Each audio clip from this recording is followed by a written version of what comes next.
Hello বন্ধুরা, কেমন আছো তোমরা সবাই? আশা করি ভালো আছো। আমি তো ভালোই আছি। আজ তোমাদের সাথে শেয়ার করছি চিলি চিকেনের রেসিপি। তো সামান্য কিছু বাড়িতে থাকা উপকরণ দিয়েই করছি। প্রথমে মাংসগুলোকে ধুয়ে ওর মধ্যে ডিম দিয়ে দিলাম দুটো, একটু অ্যারারুট, একটু কর্নফ্লাওয়ার দিয়েছি পরিমাণ মতো লবণ, গোলমরিচের গুঁড়ো, একটু আদা বাটা, একটু জিরে গুঁড়ো দিয়ে এটাকে ভালো করে ম্যারিনেট করে আধ ঘন্টার জন্য রেখে দেবো। আধ ঘন্টা পর কড়াইটা বসিয়ে দিয়েছি। এবার এগুলোকে ফ্রাই করে নেবো। তো এইভাবে লাল লাল করে এগুলোকে ফ্রাই করে তুলে নেব।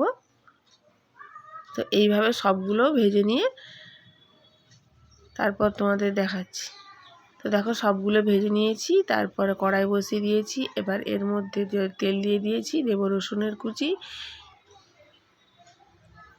দেবো চেরা কাঁচা লঙ্কা, দিয়ে এটাকে হালকা করে একটু নাড়াচাড়া করে নেব। তারপর দেবো কেটে রাখা পেঁয়াজ আর ক্যাপসিকাম, দিয়ে এটাকে ভালো করে হালকা করে ভেজে নেব।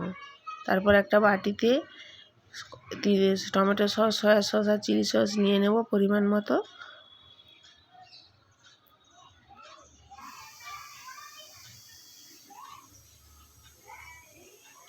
তো ওদিকে কড়াইয়ে পেঁয়াজ আর ক্যাপসিকাম, রসুন, কাঁচা লঙ্কা ওইগুলো ভাজা হয়ে গিয়েছে, ভালো করে ভেজে নিয়েছি। এইভাবে দেব পরিমাণ মতো লবণ, লঙ্কার গুঁড়ি, কাশ্মীরি লঙ্কার গুঁড়ি রং হওয়ার জন্য, আর হলুদের একটু গুঁড়ি দিয়ে এটাকে ভালো করে নাড়াচাড়া করে যে 3 রকমের সস রেখেছিলাম ওই সসগুলো দিয়ে দিলাম।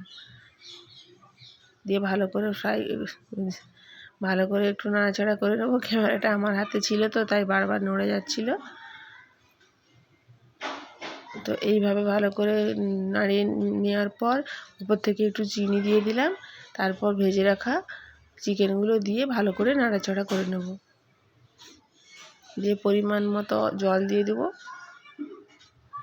তো বন্ধুরা, যে বাটিতে সস করে রেখেছিলাম ওই বাটিতে একটু কর্নফ্লাওয়ার গুলে নিয়ে গ্রেভিটার থিকনেস আসার জন্য উপর থেকে একটু দিয়ে দিলাম। তো বন্ধুরা দেখো, কিছুক্ষণ ঢাকা দিয়ে ফুটিয়ে নেওয়ার পর তোমাদের দেখাচ্ছি। তো রেডি চিলি চিকেনের রেসিপি।